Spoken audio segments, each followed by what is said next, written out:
എല്ലാവർക്കും ഈ ക്ലാസ്സിലേക്ക് സ്വാഗതം. ഇന്നത്തെ ക്ലാസ്സിൽ നമ്മളൊരു ചെറിയ കാര്യം, എന്നാൽ വളരെ പ്രാധാന്യതയുള്ള ഒരു കാര്യം പറയുകയാണ്. നമ്മൾ സാധാരണ കച്ചേരികളിൽ, സംഗീത കച്ചേരികളിൽ പാടുമ്പോൾ അല്ലെങ്കിൽ ഉപകരണം വായിക്കുമ്പോൾ മധ്യമശ്രുതിയിൽ പാടുക എന്നുള്ളൊരു വാക്ക് നമ്മൾ കേൾക്കാറുണ്ട്. ഈ മധ്യമശ്രുതിയിൽ പാടുക എന്ന് വെച്ചാൽ എന്താ? അതാണ് നമ്മളിപ്പോൾ നോക്കാൻ പോകുന്നത്. ഇപ്പോൾ നമ്മൾ സാധാരണ ഒരു ശ്രുതിയിലെ ഒരു പാട്ട് തുടങ്ങും. ഇപ്പോൾ സാ, ഇതാണ് ഷഡ്ജമാക്കിയിട്ട്, ഇത് ആധാര ഷഡ്ജമാക്കിയിട്ട് പാടി തുടങ്ങും. അപ്പോൾ ചില കീർത്തനങ്ങൾ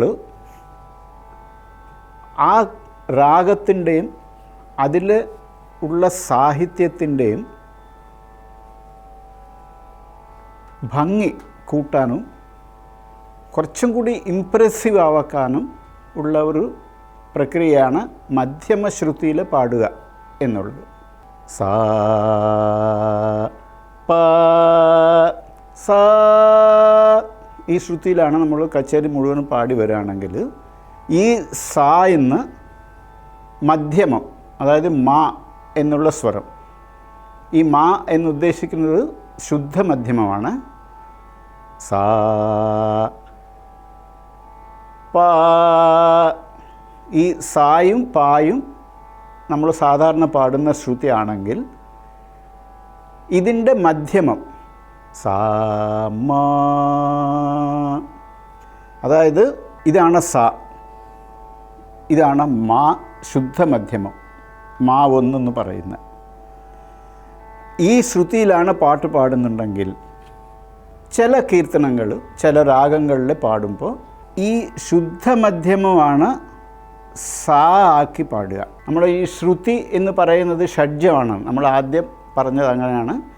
ശ്രുതി എന്ന് പറഞ്ഞാൽ ആധാര ഷഡ്ജം, അല്ലെങ്കിൽ നമ്മൾ സാധാരണ പാടുന്ന ഷഡ്ജം, തുടങ്ങുന്ന സ്വരം. ഈ ഷഡ്ജത്തിനനുസരിച്ചായിരിക്കും ബാക്കി എല്ലാ സ്വരസ്ഥാനങ്ങളും ഉണ്ടാവുക. അപ്പോൾ ഈ മധ്യമശ്രുതി എന്ന് പറഞ്ഞാൽ നമ്മൾ സാധാരണ പാടുന്ന ഈ സാക്ക് പകരം ഇതിൻ്റെ മധ്യമം, ശുദ്ധ മധ്യമം സാ ആക്കിയിട്ട് അവിടെ നിന്ന് അങ്ങോട്ടൊക്കെ പാടുക. സാ പ സാ, ഇതാണ് ശ്രുതിയാണെങ്കിൽ.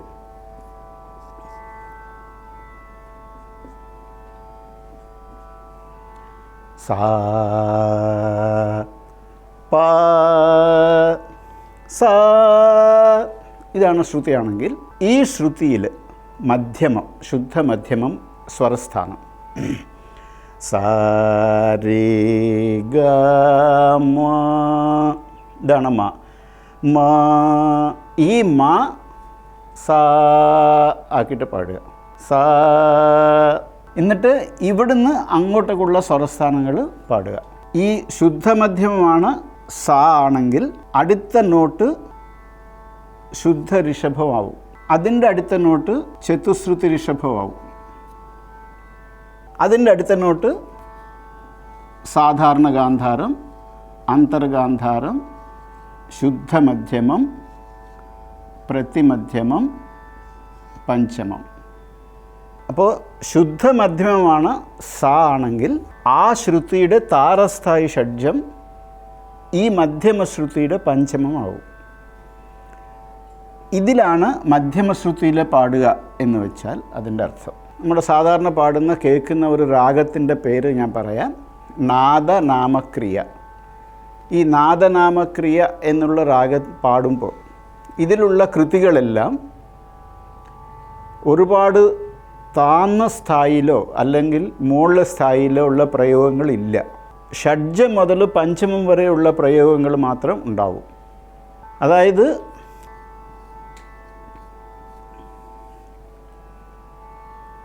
കാക്കല നിഷാദം മുതൽ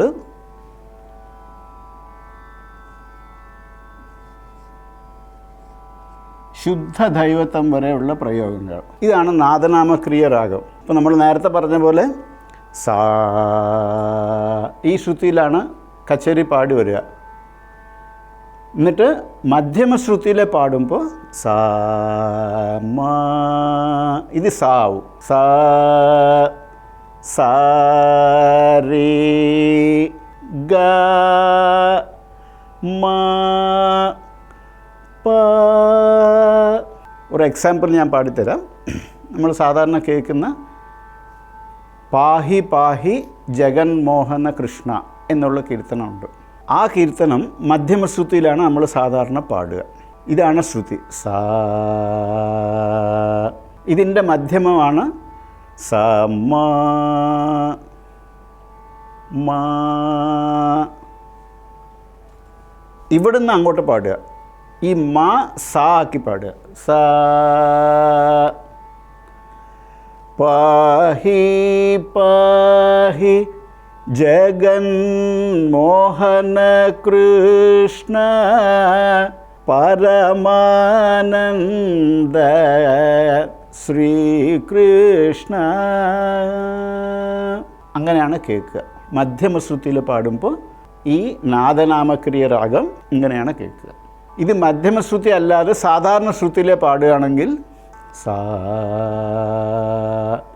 പാഹി പാഹി ജഗൻമോഹന കൃഷ്ണ എന്ന് കേൾക്കും. അതിൻ്റെ മധ്യമശ്രുതിയിലെ പാടുമ്പോൾ സാ മാ.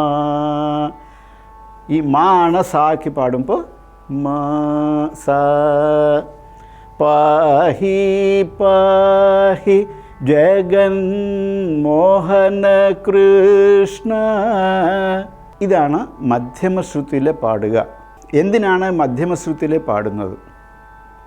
അതിൻ്റെ ഒരു കാരണം ഞാൻ നേരത്തെ പറഞ്ഞത്, സാ മുതൽ സാ പാ വരെയുള്ള പ്രയോഗങ്ങൾ മാത്രമുള്ള കൃതികളാണ് സാധാരണ ഈ മധ്യമശ്രുതിയിൽ പാടുന്നത്. നാദനാമക്രിയ, പുന്നാഗവരാളി, ചില കീർത്തനങ്ങൾ ശങ്കരാഭരണം രാഗത്തിലുള്ളത്, ഇതെല്ലാം മധ്യമശ്രുതിയിൽ പാടും. എന്ന് വെച്ചാൽ ആ കീർത്തനത്തിൽ ആ വാഗ്ഗേയക്കാരൻ രചിച്ച ആ കീർത്തനത്തിൻ്റെ ആ രാഗത്തിലുള്ള പ്രയോഗങ്ങൾ ഷഡ്ജം മുതൽ പഞ്ചമം വരെ മാത്രം ഉണ്ടാവും. കുറച്ച് ഭാവപ്രധാനമായിട്ടുള്ളതും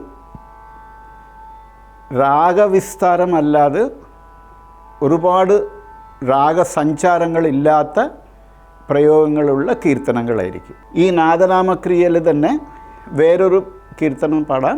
എഗെയിൻ നമ്മൾ ആദ്യം സാ സാ. ഇതിൻ്റെ മധ്യമം സ മാ. ഈ മാ ആണ് സാ ആക്കുക.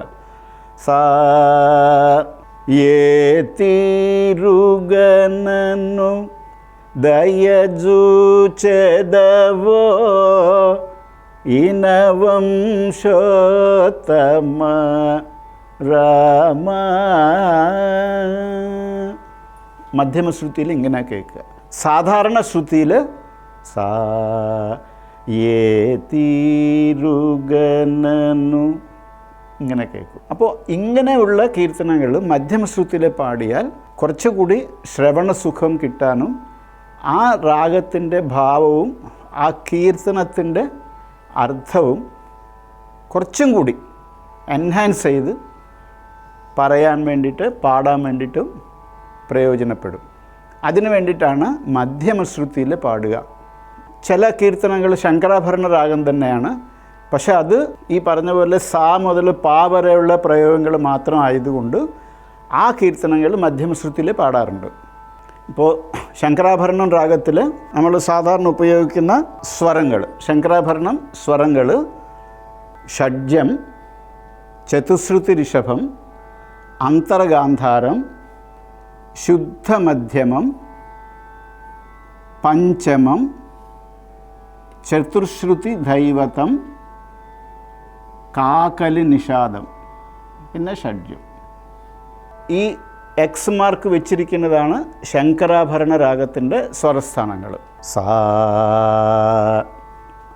സാ രേ ഗ മ പ ദ നീ സ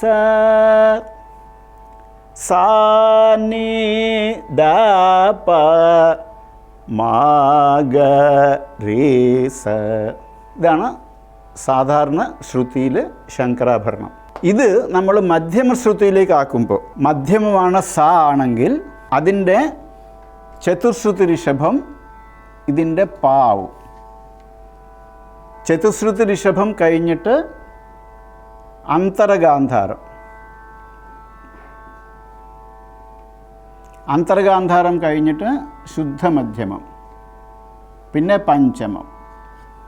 മധ്യമശ്രുതിയിൽ പാടുമ്പോൾ ഈ മാ ആണ് സ ആവുക, ഈ പ രീ ആവും. നമുക്ക് നോക്കാം. സാധാരണ ഷഡ്ജം സ രേ ഗ മ. ഈ മാ ആണ് സാക്ക്, മാ സ സ രേ ഗ മ പ ദ. ഈ ഒരു കീർത്തനത്തിൽ, ഇപ്പം ഞാൻ പാടാൻ പോകുന്ന കീർത്തനത്തിലെ പ്രയോഗങ്ങൾ ഈ സ മുതൽ പ ധ വരെ മാത്രമേ ഉള്ളൂ. നമുക്ക് അത് സാധാരണ ശ്രുതിയിൽ പാടിയാൽ എങ്ങനെ ഉണ്ടാവും, മധ്യമ ശ്രുതിയിൽ പാടിയാൽ എങ്ങനെ ഉണ്ടാവും നോക്കാം. സ രേ ഗ മ പ ദ നീ സ. ഇത് സാധാരണ ശ്രുതി. ഇതിൽ പാടിയാൽ ഗതമോഹാശ്രിതപലദ്ഭുത സീതാരമണ. ഇങ്ങനൊരു കീർത്തനമുണ്ട്, ഗതമോഹ. ഇത് തന്നെ മധ്യമശ്രുതിയിൽ പാടുമ്പോൾ അത് സ ആക്കിയാൽ സ ഗതമോഹാശ്രിതപലദ്ഭുത സീതാരമണ. ഗതമോഹാശ്രിതപലദ്ഭുത സീതാരമണ. മധ്യമശ്രുതിയിൽ പാടിയാൽ ഇങ്ങനെ കേൾക്കും. സാധാരണ ശ്രുതിയിൽ പാടിയാൽ സ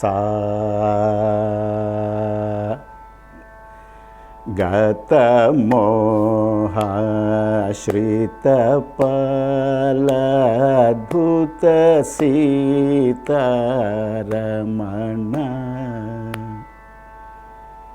ഇതാണ് സാധാരണ ശ്രുതിയിൽ പാടുന്നതും ആ ശ്രുതിയുടെ മധ്യമം സ ആക്കി പാടുന്നതിൻ്റെ വ്യത്യാസം. ഇനി പുന്നാഗവരാളി എന്ന് പറഞ്ഞൊരു രാഗത്തിൽ ത്യാഗരാജസ്വാമികളുടെ ഒരു കീർത്തനമുണ്ട്.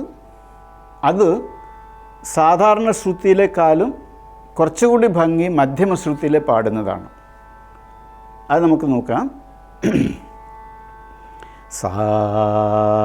ഇത് സാധാരണ ശ്രുതി. ഗന്ധമു പുയ്യരുക പന്നീട്ടി ഗന്ധമു പുയ്യരുക. ഗന്ധമു പുയ്യരുക പന്നീട്ടി ഗന്ധമു പുയ്യരുക. ഇങ്ങനൊരു കീർത്തനമുണ്ട്. ഇപ്പോൾ ഞാൻ പാടിയത് സാധാരണ ഷഡ്ജം ഈ ശ്രുതിയിലാണ്. ഇനി ഇതിൻ്റെ മധ്യമ ശ്രുതിയിൽ പാടുമ്പോൾ